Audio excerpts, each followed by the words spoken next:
और अब एक खास बात, आरजे रमझाझर के दर्शकों से निवेदन है, ताबड़तोड़ बेबाक व बेझिझक खबर देखने व जानने के लिए आज ही चैनल को सब्सक्राइब करें। लाल कलर का बटन सब्सक्राइब बटन है, उसे दबाते ही बेल आइकन आ जाएगा, उसे क्लिक करके ऑल ऑप्शन सेलेक्ट कर दें, जिससे सबसे पहले हमारे द्वारा डाले गए वीडियो आपके पास पहुंचेंगे और आप निर्बाध तरीके से इस चैनल के माध्यम से सारे खबर सबसे पहले देख सकते हैं।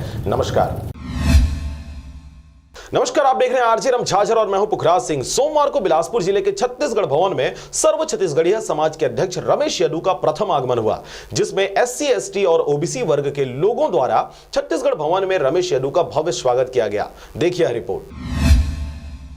रमेश यादव जी के नेतृत्व में बिलासपुर जिले में सर्व समाज संयोजक समिति का गठन किया गया, जिसमें सर्वसम्मति से संयोजक माननीय डॉक्टर बसंत अंचल को बनाया गया। इसके साथ ही उप संयोजक विनोद साहू को बनाया गया। इसके अलावा अमृत, रमेश, राजेंद्र, शिव, रामचंद्र यादव सदस्य के रूप में शामिल हुए। सर्व छत्तीसगढ़िया समाज के द्वारा छत्तीसगढ़ियों के ऊपर जो अत्याचार शोषण किया जा रहा है, उसको सरकार के समक्ष उनकी समस्याओं से अवगत कराकर उनको उनका अधिकार दिलाना और छत्तीसगढ़ के सभी जिलों में समिति गठन कर छत्तीसगढ़िया के ऊपर जो अत्याचार हो रहे हैं उनका आवाज उठाकर उनका हक दिलाना। छत्तीसगढ़ में अधिकतर दूसरे प्रदेश से आए हुए लोगों के द्वारा छत्तीसगढ़ियों के ऊपर अत्याचार किया जाता रहा है, जिससे आए दिन छत्तीसगढ़ प्रदेश के लोगों के मान सम्मान को ठेस पहुंचाया जा रहा है। और यही वजह है कि प्रदेश सरकार को भी इस ओर ध्यान देनी चाहिए, जिसमें न तो प्रदेश सरकार भी कोई ध्यान दे रही है, न ही पुलिस के द्वारा भी कोई कार्रवाई की जा रही। यह सारी समस्याओं को लेकर बिलासपुर जिले में सर्व समाज संयोजक समिति का गठन किया गया, जिससे बिलासपुर जिले के लोगों की समस्याओं का समाधान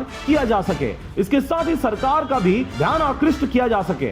मैं चाहता हूं कि छत्तीसगढ़ में छत्तीसगढ़ियों का राज है। राजतंत्र पर, प्रशासन तंत्र पर जब तक छत्तीसगढ़िया नहीं बैठे तब तक हमारे छत्तीसगढ़ के लोगों का विकास नहीं हो सकता। और इसके लिए सामाजिक संरचना, सामाजिक व्यवस्था को हम जागृत करने का प्रयास करेंगे।